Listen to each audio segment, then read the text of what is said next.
Hi, this is Steve Garland giving you my weekly newsletter. I skipped a week after the Northeast duels. We're back in action.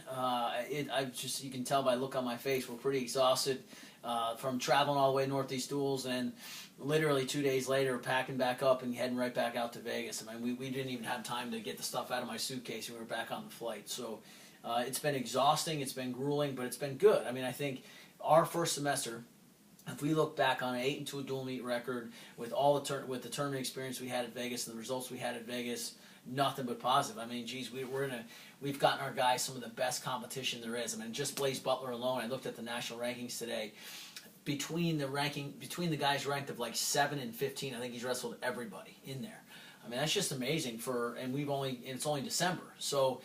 And that's the point of this year's schedule is we wanted to make sure that we tested our guys, we challenged them, we pushed them, we got their RPIs high, their strength of schedule, their quality wins. We want to give them every opportunity to see the best, so that way when ACCs and Nationals come, we're ready to go and we're doing big things.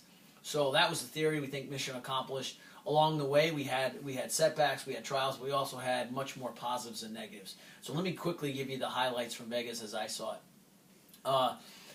Joe Spisak was the first guy I want to mention. He wrestled Devin Carter from Virginia Tech.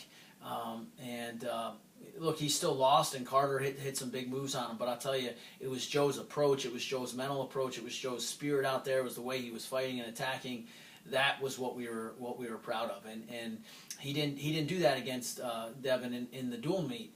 And so to see that at the tournament was a much better thing. I mean, Devin Carter is an absolute stud. He's a stud. I mean, he's one of the best wrestlers in the country at any weight class. So to see him get up a little bit differently, prepare a little differently, and approach the match differently was a big victory. Then the first two matches before that, Spisak tech-falled both guys, looked amazing. I mean, he's back. You know, he had a rough weekend at Northeast duels, but he's back looking good.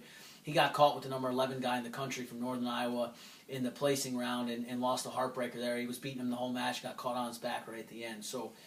He's doing great. I mean, he also has wrestled all these nationally ranked guys. He's wrestled, I lost count how many good guys he wrestled last semester. So that was a good thing. Gus Seiko didn't wrestle in Vegas.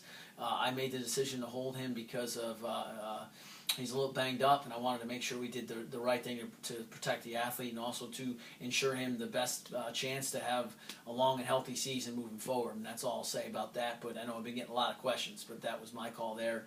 157, Blaze Butler just continues to amaze us. He beat Bobby Berg from Navy, who was the 10 seed. A solid win there. Then he goes on and beats a two-time All-American, Pena from Oregon State. Amazing win there. Pena's a kid that has beaten us a few times, beat Jed Moore last year, and so for Blaze to do that was a big deal. And he beat him handily. I mean, he really looked amazing. His top game's coming along, hitting great takedowns. Defensively, he was fighting off shots. So. Just great stuff. And in the semis, Blaze was beating Robuto from Cornell, a top 10 ranked kid. He was beating him the whole match. And in the third period, it was 7-7 with the riding time point, and he got halved and chicken winged and got banged up in that position and ended up losing the match in overtime. We ended up pulling him from after that match because again, I wanted to make sure that we were being smart with one of our best guys. So. But he just continues to blow us away. He's been the story of this semester by far, I think. Nick Solzer, what can you say? He goes out and beats the 18th or 14th ranked guy in the country from Nebraska, 15-3. Then he beats the 8th ranked guy in the country, 10-3. Then he beats the 5th ranked guy in the country, 5-2, who beat him last year, Moreno from Iowa State. Won that match handily in the finals. He's just so good. He's gotten so much better. I think. One of the things I think is a great lesson Nick's given the other guys on the team is that just because he's at that high level, which he's always been at a high level skill-wise and with results, he's actually made a jump. Meaning you don't just plateau. He's even made a jump. I mean, he's a different wrestler than he was last year. And I think that's a huge encouragement to the other guys on the team is that, hey man, you can't ever stop. You can't ever stop getting better. Stephen Doty capped off an amazing first semester. He took third. Beat the 9th ranked guy in the country 10-0, then pinned him. He beat the 13th ranked guy in the country from Bakersfield. He beat the 17th ranked guy in the country from Tech again, Austin Gable, who's a great kid. He just had win after win after win, tough as nails. Just the way he competed was pretty amazing, scoring bonus points on a lot of people. His first round match, he wrestled a kid from Cornell who's a great kid, Shanneman, and I think he tech-falled him. I mean, that's just he's just on another level right now. The guy I just saw the national rankings, the guy from Kent State that he pinned in the first period is now ranked 20th. So he's got a ton of quality wins, a great win percentage, and just we feel like he's going to be a guy that come national time, he can beat anybody. That's just how tough he is. John Fauzi didn't wrestle at Vegas. We pulled him because of injuries he's been struggling with this semester, so we didn't wrestle him. 197, Zach Nye did some great things. He beat the kid from Cornell that was nationally ranked at the time, Jace Bennett. That was a big signature win for him. Had a much better match with Chris Penny this time around from Tech. Was able to ride him out in the third period. And Penny's a guy who we all respect. We feel like he's one of the most talented guys at that weight class. So it was good to see Zach compete a lot better with him that time. And then heavyweight, I'll finish it off. Ethan Hayes beats, the guy ranked 13th in the country from Virginia Tech, who he avenged that loss he had to him at the John Paul Jones Arena. Then he goes and beats the kid from Ohio State, Tavanello, who's a stud, who in high school beat Ethan.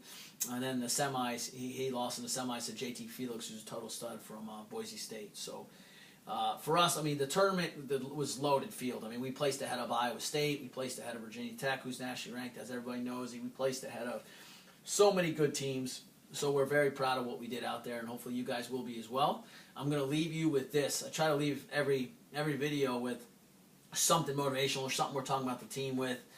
This one's for all the dads out there. This is for all the dads out there who have little girls.